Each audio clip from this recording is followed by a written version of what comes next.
팔레스타인 사해 근처에서 메시아를 기다리던 유대인 쿰란 공동체가 있었습니다.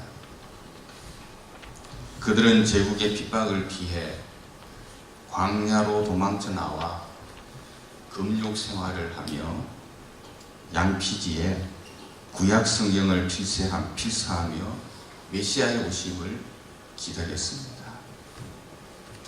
창세기에서부터 말라기까지 그들이 필사한 구약 성경 전체는 두루마리 형식으로 정성스럽게 재본되어 항아리에 담겨져서 아무도 모르는 동굴 깊숙이 숨겨졌습니다.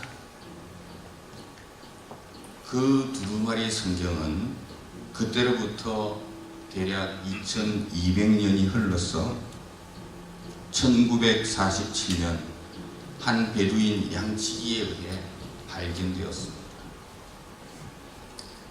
이 양치기 목동은 자신의 잃어버린 양을 찾아 헤매다가 높은 언덕 꼭대기에 사람이 겨우 들어갈 만한 작은 동굴이 있음을 발견합니다. 혹시 그 속으로 자기의 양이 들어가지 않았을까? 가까스로 기어 올라가서 큼큼한 동굴 속으로 돌멩이를 던져보았습니다. 그런데 양의 울음소리가 들리지 않고 항아리 깨지는 소리가 들려왔습니다. 바로 그 항아리 속에 세계의 역사를 다시 쓰게 만든 사해 사본이라는 것이 들어있었던 것입니다. 사해 사본은 지금까지 발견된 가장 오래된 구약 필사본이며 현재 예루살렘 박물관에 보관되어져 있습니다. 11개의 작은 동굴에서 에스더서를 제외하고 모든 구약 성경의 문헌들이 총망라하여 그대로 발견된 것입니다. 사해 사본이 발견되기 전까지 많은 학자들이 구약 성경 속에 나타난 이 진리의 말씀에 대해서 반론을 제기하기 시작했습니다.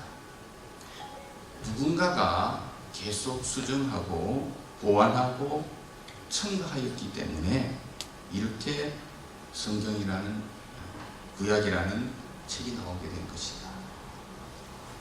그러나 사해 사본이 발견된 이후부터는 성경에 대한 조작설이 자리를 잃게 되었습니다. 사해 사본은 20세기 고고학계의 가장 놀라운 발견으로 일컬어지는 것입니다. 성경의 위대한 가치와 하나님 말씀의 모호성을 보여주는 권위 있는 발견이었습니다. 이런 엄청난 이 놀라운 가치를 지닌 사해 사본이지만 그것을 정작 발견한 베두인 목동은 그 위대한 가치를 알지 못했습니다. 베두인 목동은 그 사본을 엮어두었던 끈들을 다 풀어서 자기 신발끈으로 만들어 사용했습니다. 또 시내산 사본이라는 것도 있습니다. 그것도 처음 발견한 사람이 사본의 일부를 아궁이 땔감으로 사용해버렸습니다. 안타깝지 않습니까? 엄청난 것을 앞에 두고도 그 가치를 모르면 아무것도 아닌 것처럼 취급을 하고 지나쳐버릴 수 있는 것입니다. 천국이 가까이 왔느니라. 예수님은 하나님 나라를 가지고 오셨습니다. 천국은 여기에서 저기로 장소의 개념이 아니고 하나님의 통치의 개념으로 인식해야 합니다. 하나님이 다스리는 것, 하나님이 다스리는 것, 그것이 천국입니다. 우리는 복음의 가치를 정말 얼마나 복음의 가치를 인식하고 살아가고 있습니까? 예수님께서 진주를 개에게 던지지 말라 말씀하셨습니다. 만일 우리가 내 속에 보배로 계신 그 그리스도를, 그 그리스도의 비밀을 내가 알지 못한다면, 이해하지 못한다면, 그 복음의 가치를 모르는 사람에게는 아무런 의미가 그에게 없는 것으로 보이는 것입니다. 오늘 말씀에서 바울이 우리에게 계시해 주신 그 그리스도의 비밀에 대해서 말씀하고 있습니다. 하나님께서 바울에게 하나님의 숨겨두신 그 보물, 하나님이 숨겨두신 그 비밀을 바울에게 알려주셨습니다. 하나님의 비밀은 밝혀주기 위해서 주신 비밀입니다. 바울에게 계시해 주시고 또한 우리에게 계시해 주신 비밀의 내용이 무엇입니까? 오늘 본문에서 복음, 믿음, 교회의 비밀에 대해서 말씀하고 있습니다. 첫째, 우리는 복음의 비밀을 가지고 있습니다. 6절에 이는 이방인들이 복음으로 말미암아 그리스도 예수 안에서 함께 상속자가 되고 함께 지체가 되고 함께 약속에 참여하는 자가 됨이라고 말씀합니다.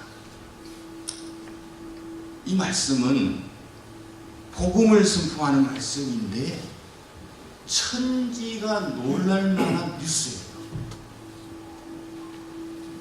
폭탄적인 선언인 것입니다. 원래 이방인은 하나님 나라에 그 어떤 기대나 희망을 가질 수 없는 존재였습니다. 유대인의 때에 아무 소망이 없는 짐승 같은 존재였습니다.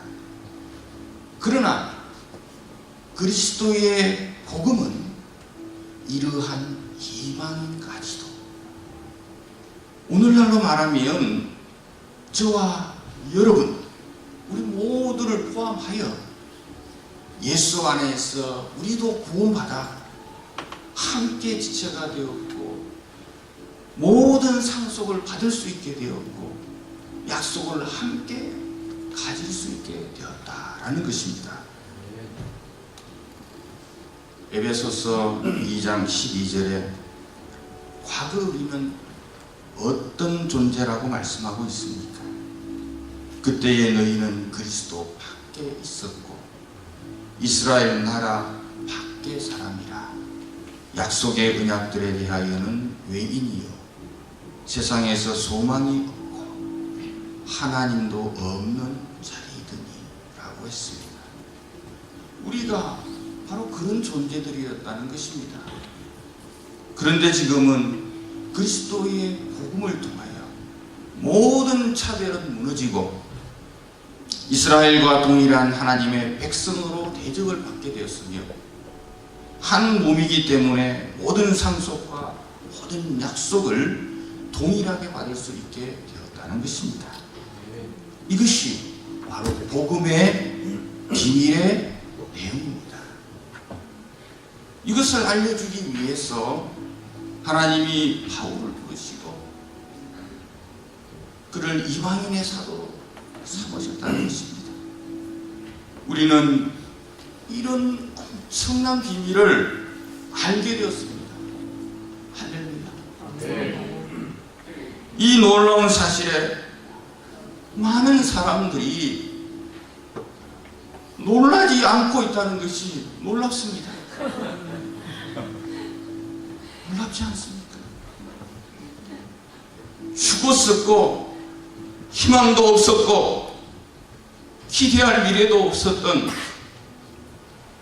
이방인들이었던 우리에게 예수 그리스도의 그의 피 묻은 복음을 통하여 우리를 살려주시고 하나님의 백성이요 그 자녀요 상속자요 가족으로 회복시켜 주셨다는 사실에 감사하지 않고 아무런 감동도 감격도 느끼지 않고 있다면 그는 그리스도인이라고 할 수 없습니다. 우리에게 다가온 복음의 비밀의 크기를 무엇과 비교할 수 있을까? 이 세상의 그 무엇과도 비교할 수 없습니다. 복음은 우리를 살게 하고 영원한 기쁨에 참여하게 해 주는 것이기 때문이잖아요.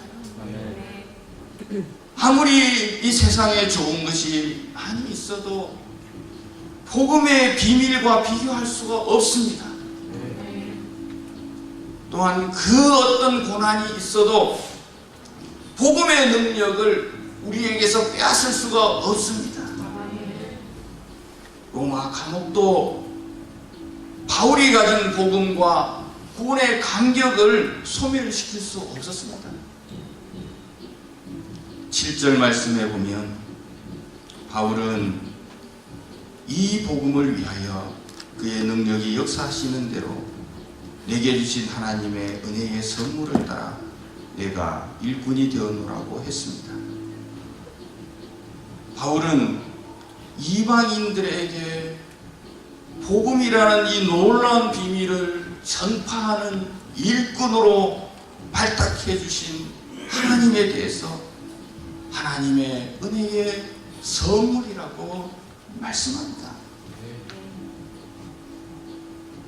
하나님의 은혜의 선물을 여러분 받으셨습니다. 저 뒤에 선물이 있잖아요. 기쁘지 않습니까? 하나님의 은혜의 선물을 받은 것은 얼마나 기쁘겠어요.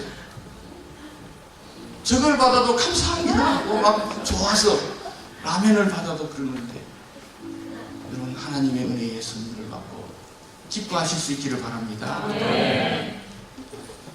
너무나 큰 기쁨이고 너무나 자랑스러운 것입니다. 그것을 바울이 고백하는 것입니다. 그러나 8절에 바울은 스스로 이렇게 말합니다. 모든 성도 중에 지극히 작은 자보다 더 작은 나에게 이 은혜를 주신 것은 청량할 수 없는 그리스도의 풍성함을 이방인에게 전하게 하시고 라고 말합니다. 바울은 그 누구보다 자랑할 것이 많은 사람이었어요. 그러나 하나님의 뜻을 모르던 시절에 그는 그의 그 유능함을 가지고 그리스도인을 체포하고 죽이는 일에 앞장섰던 부끄러운 과거를 가지고 있었습니다.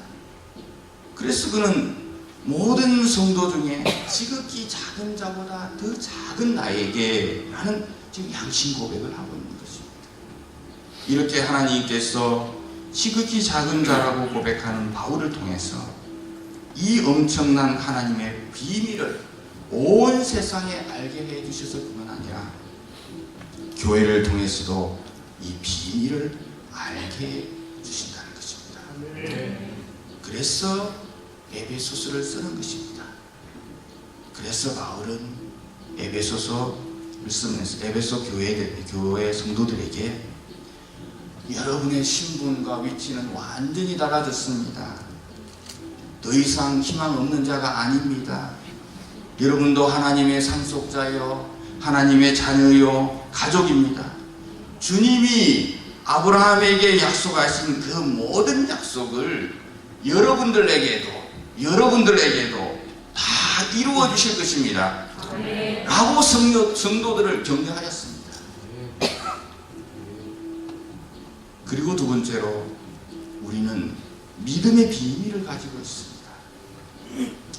12절에 우리가 그 안에서 그를 믿음으로 말미암아 담대함과 확신을 가지고 하나님께 나아감을 얻느니라고 말씀합니다. 우리가 하나님을 신뢰하면 하나님은 반드시 우리를 통해서 당신의 일을 이루어 진행하십니다. 예수님은 믿음을 보시고 병을 고쳐주셨습니다. 믿음을 보시고 기적을 일으켜주셨고 믿는 자를 예수님은 축복해 주셨습니다.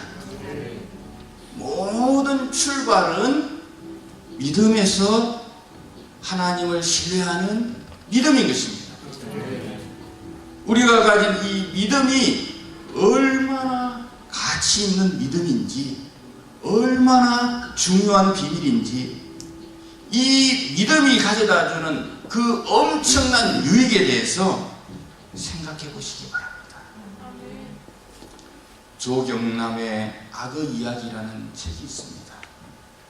서커스단에 코끼리가, 덩치 큰 코끼리가 있는데 아주 헛술해 보이는 가느다란 줄에 묶여서 재롱을 부립니다. 이 코끼리는 어릴 때부터 말뚝에 그 줄에 의해서 묶여 있었기 때문에 충분히 덩치가 커진 상황에서도 힘이 길러진 뒤에도 그 가느다란 밧줄을 끊으려는 시도를 결코 하지 않는다는 사실이에요. 결국 그 마음의 밧줄이 코끼리를 묶고 있는 것입니다. 오늘날 우리를 묶고 있는 이 세상의 줄들이 있습니다. 세상 줄들에 길들여져 버리면 세상 가치관의 지배를 받으면서 전전긍긍하며 살아가게 되는 것입니다.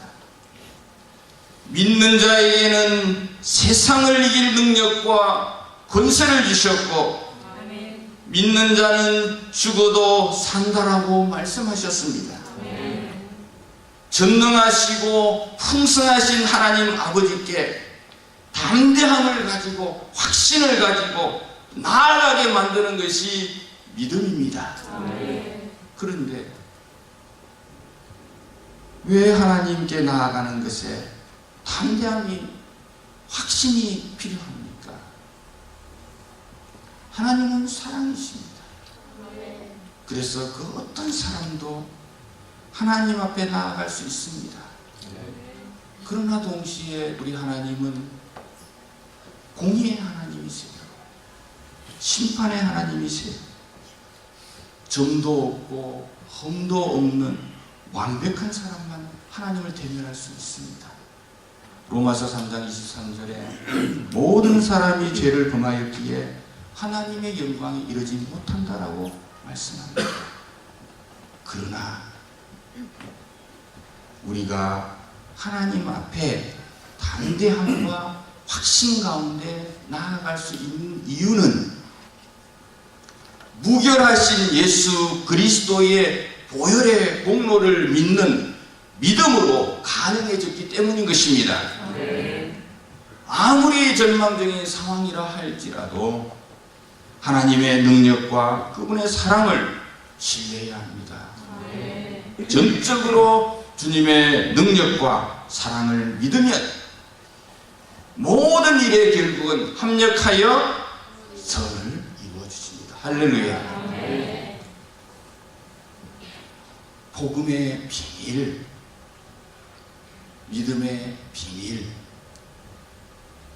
많이 경험하실 수 있기를 바랍니다. 마지막으로 세 번째, 우리는 교회의 비밀을 가지고 있습니다. 우리에게 은혜로 다가온 이 복음의 비밀과 믿음의 비밀은 그 목적이 나만을 위한 것이 아닙니다. 반드시 연결되고 어디론가 흘러가야 하고 전달되어져야 한다는 사실입니다. 그래서 바울은 에베소서를 통하여 결론적으로 강조하여 밝히고 있는 것이 바로 이 교회의 비밀인 것입니다. 에베소서 3장 4절과 10절에 보시면 그리스도의 비밀은 교회, 이렇게 말씀하고 있습니다. 예수님은 교회를 통해서 믿음의 반석 위에 교회를 세우신다라고 말씀하셨습니다. 교회는 그리는 작업이 아닙니다. 교회는 빌드업, 세우는 곳입니다. 교회를 그려보라고 한다면 지붕부터 그리든 창문부터 그리든 아무런 문제가 안 됩니다.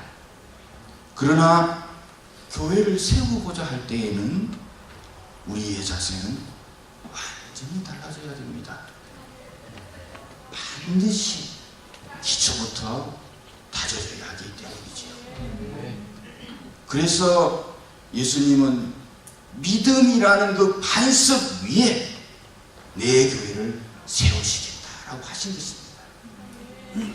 믿음이 기초이고 그 기초 위에 나머지 모든 것들이 세워져 가야 한다는 것입니다.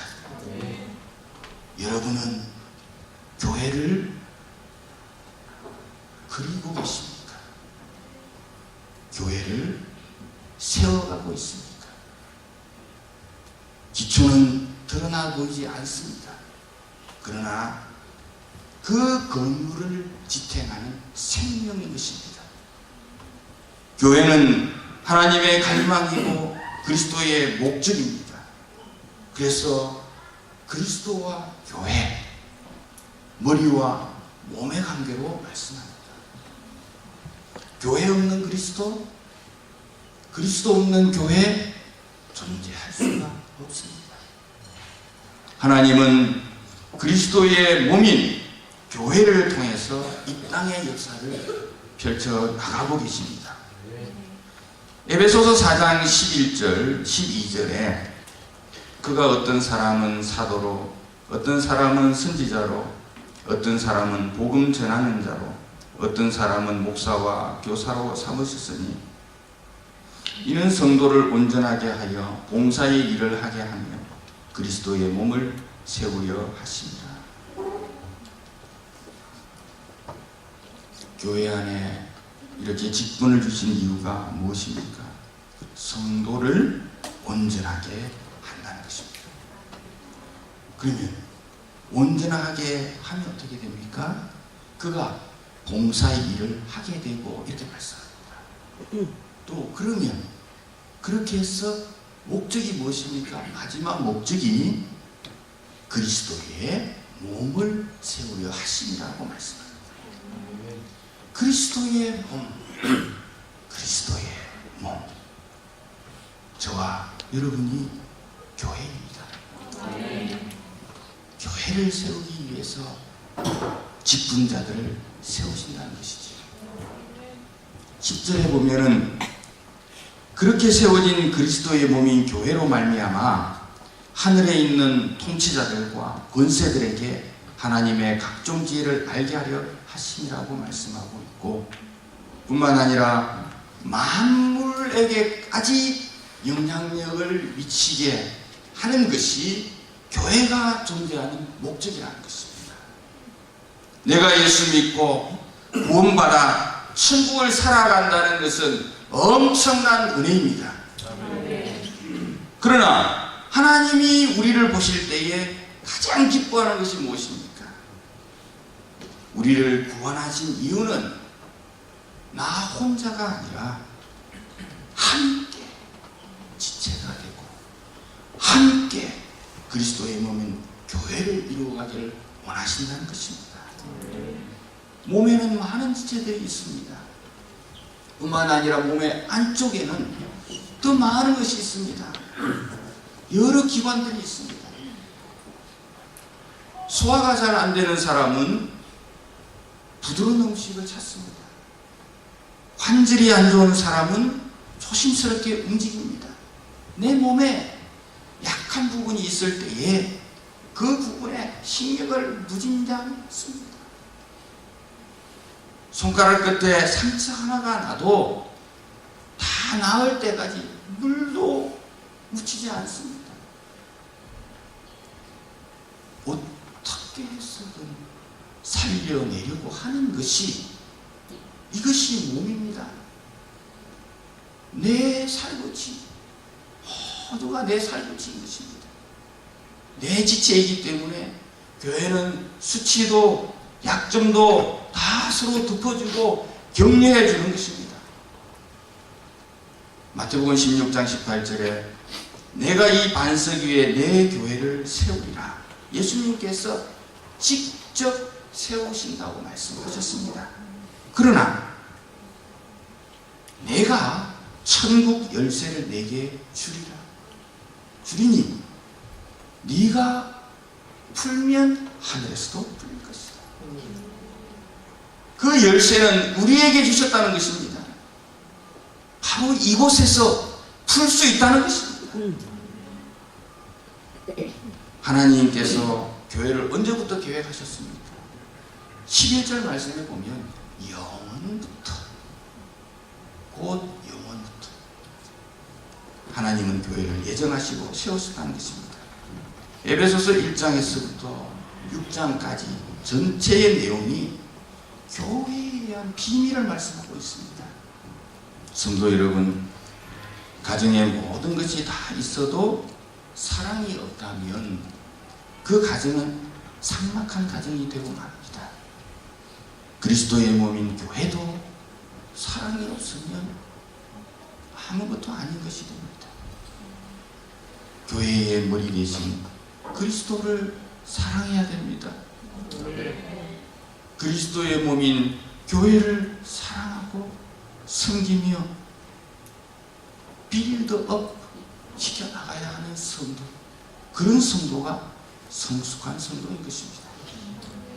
요한계시록에 보면 7교회들을 향하여서 성령이 교회들에게 하시는 말씀을 들을지어다 라고 말씀하시면서 계시록 5장 9절에 주님은 우리를, 교회를 당신의 피로 사셨다라고 말씀합니다. 우리 주님의 최고의 관심사는 저와 여러분, 성도요, 교회인 것입니다. 두세 사람이라도 마음을 열고 서로 죄를 고백하고 하나님을 진실하게 신실하게 찾을 수 있는 성도가 되어야 합니다.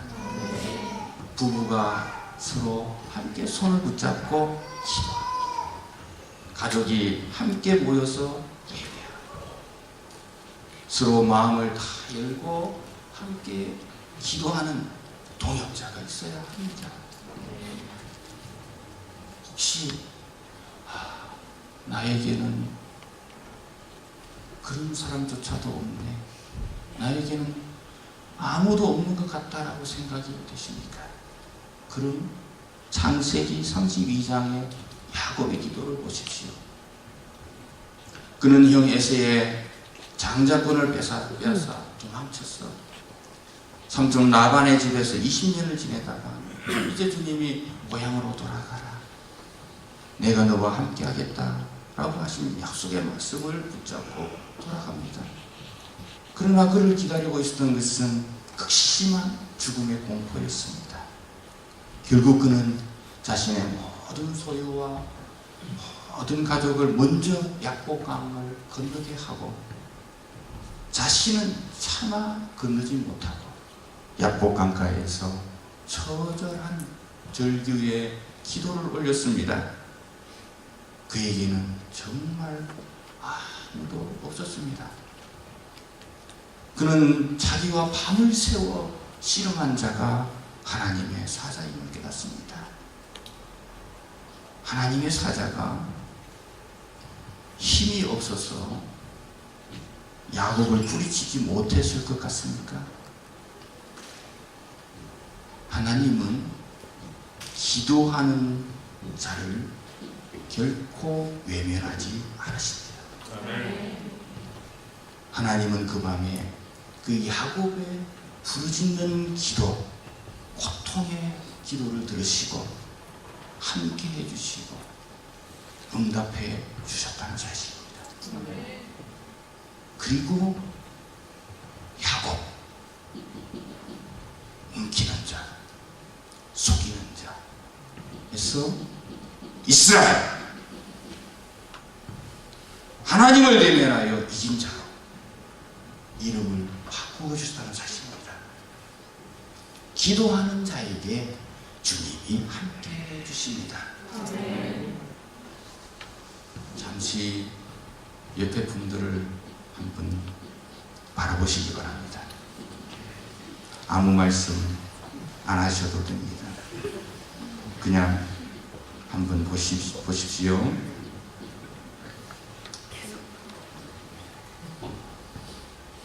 그분은 그리스도의 몸입니다. 그리고 우리는 하나님의 동역자입니다.